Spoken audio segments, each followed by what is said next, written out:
Trump gave first speech since assassination attempt. European Community Summit discusses Ukraine and hot issues. Highland teacher opens free library. You are watching today's news on NTV. My name is Nguyễn Thị and I will be your guide through today's latest update. At the last day of the Republican National Convention, former U.S. President Donald Trump has given a speech formally accepting his party's presidential nomination, marking Trump's first public speech since the assassination attempt that shocked the world on the 13th of July.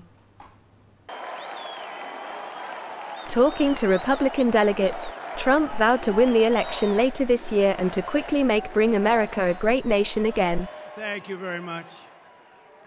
With faith and devotion, I proudly accept your nomination for President of the United States.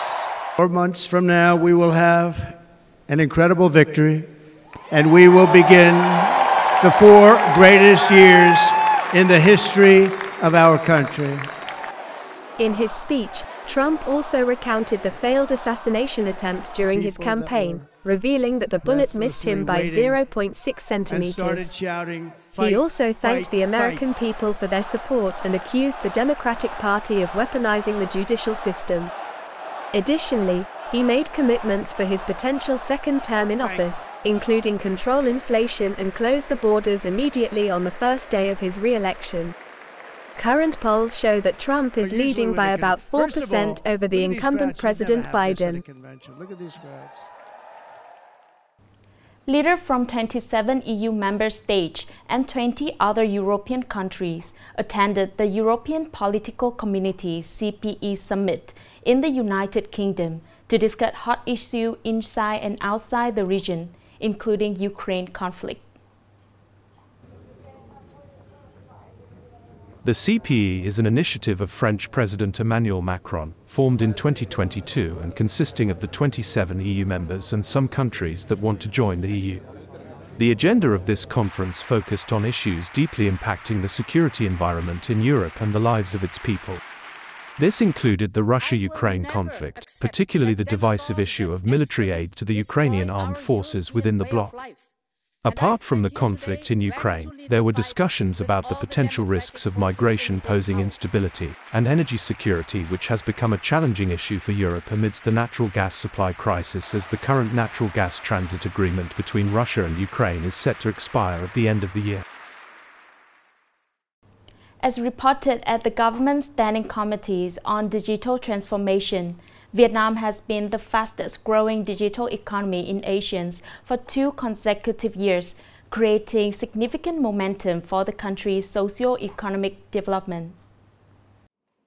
Mở đầu hội nghị, Thủ tướng Phạm Minh Chính nhấn mạnh, The report from the Ministry of Information and Communications shows that according to global assessments, Vietnam's digital economy growth rate has been gradually increasing over the years. In 2020, Vietnam ranked 6th in the ASEAN region in terms of digital economic growth. But in 2021, the country jumped up to the 3rd place, and in the next 2 years, 2022 and 2023, Vietnam claimed the 1st position.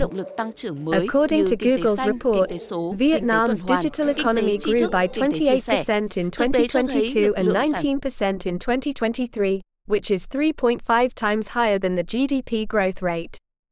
The Ministry of Information and Communications estimated that the digital economy contributed 18.5% to Vietnam's GDP by June 2024.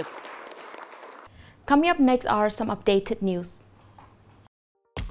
The Provincial People's Committee has just dispatched the Department of Planning and Investment to chair and coordinate with the relevant units to implement the planning of Nghe and province in the period 2021 to 2030, Vision to 2050. The directive requires priority implementation of infrastructure projects that create a large, interconnected capacity, especially strategic transport infrastructure, industrial development, scientific and technological infrastructure, medical infrastructure, education, culture, sports, information, social security, grid infrastructure, technical infrastructure in urban centers. attracting and investing to increase the density, size, productivity and efficiency of production and business facilities in the province, especially in two provinces' growth dynamics, including Vinh city expansion and Nghe in Southeast Economic Zone expansion, and 6 urban centers.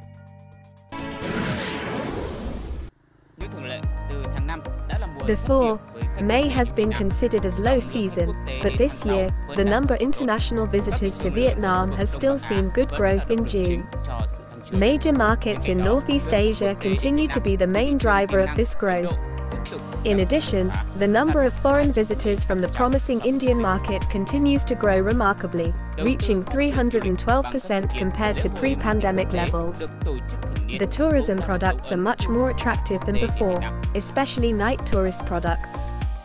Investment in developing tourism through annual international events and festivals is also a factor attracting visitors to Vietnam.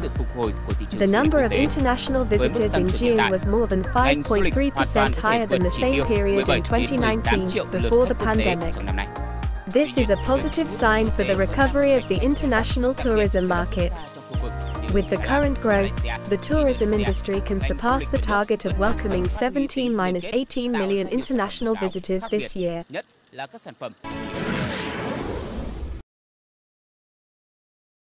The entire country has harvested nearly 400,000 hectares of summer-autumn rice, with an estimated yield of 6.2 tons per hectare. With the abundant supply and the increasing global demand for rice import, many businesses forecast that rice exports will flourish at the end of this year. The average price of rice exports is lower than earlier this year, but still increased by about 30 to 35% compared to the same period last year. The Philippines, Indonesia, Malaysia, and China remain major consumer markets of Vietnamese rice. Vietnam is also actively expanding into new markets such as the Middle East, Africa, South America, South Korea, and Japan.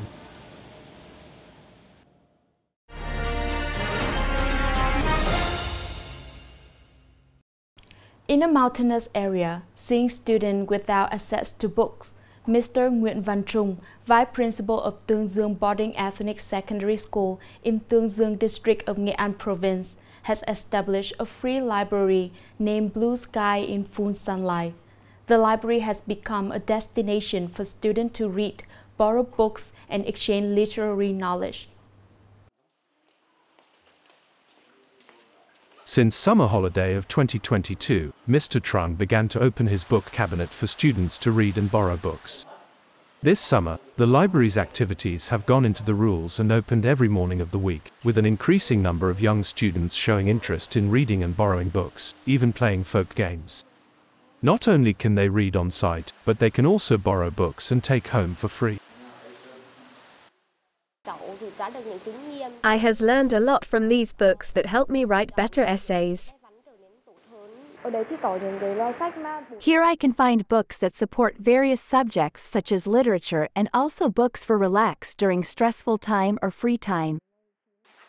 Mr. Truyen has turned his house into a free reading space called Blue Sky in Full Sunlight, after a literary work by Rosita Nguyen depicting a journey to find love and friendship of a blind sparrow.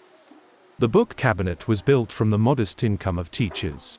To date, the family book cabinet contains about 1,000 titles, mainly focusing on literature, history, culture, children's literature, life skills and hundreds of magazine issues.